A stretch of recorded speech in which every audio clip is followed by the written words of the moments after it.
You are the Big Bang, the original force of the universe coming on as whoever you are. See, when I meet you, I see not just what you define yourself as, Mr. So-and-so, Miss So-and-so, Mrs. So-and-so. I see every one of you as the primordial energy of the universe coming on at me in this particular way. I know I'm that too, but we've learned to define ourselves as separate from it. And so what I would call a kind of a basic problem we've got to go through first is to understand that there are no such things as things. That is to say, separate things or separate events. That is only a way of talking.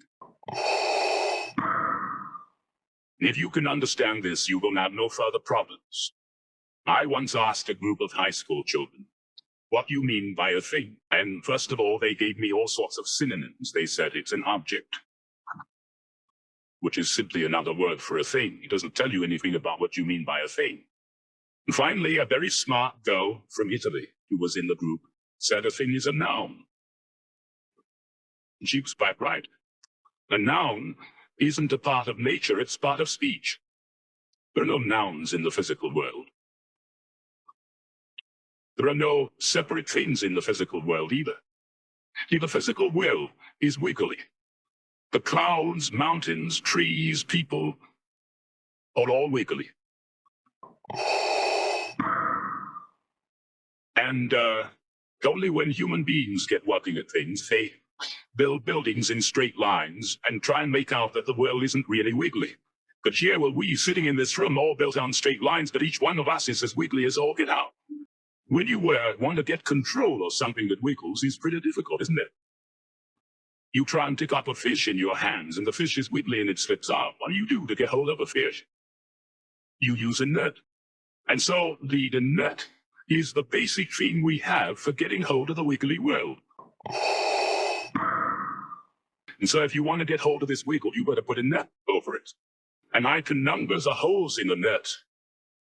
So many holes up, so many holes across. And if I can number these holes, I can count exactly where each wiggle is in terms of a hole in that net. And that's the beginning of calculus, the art of measuring the world. But in order to do that, I've got to break up the wiggle into bits. I've got to call this a specific bit, and this the next bit of the wiggle, and this the next bit, and this the next bit of the wiggle. And so these bits are things or events. Bits of wiggles, which I mark out in order to talk about the wiggle, in order to measure it, and therefore in order to control it. But in nature, in fact, in the physical world, the wiggle isn't bitted. Like you don't get a cut-up fryer out of an egg, but you have to cut the chicken up in order to eat it. You bite it, but it doesn't come bitten. So the world doesn't come thin, it doesn't come evented. You and I are all as much continuous with the physical universe as a wave is continuous with the ocean. The ocean waves, and the universe peoples. And as the wave, I wave at you and say, you. The world is waving at me with you, and saying, I am here. But we are consciousness, the way we feel and sense our existence, being based on a myth that we are made, that we are parts, that we are things. Our consciousness has been influenced so that each one of us does not feel that. We feel we have been hypnotized, literally hypnotized by social convention into feeling and sensing that we exist only inside our skins, that we are not the original bang, but just something out on the end of it. And therefore we are scared stiff. My wave is going to disappear. I'm going to die. And that'd be awful. We've got a mythology going now, which as Father Maskell put it, we are nothing but something that happens between the maternity ward and the crematorium. And that's it. And therefore everybody feels unhappy and miserable.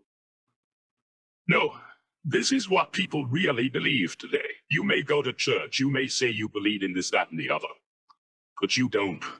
Even Jehovah's Witnesses, who are the most fundamentalists, they're polite when they come down and knock at the door. But if you really believed in Christianity, you would be screaming in the streets.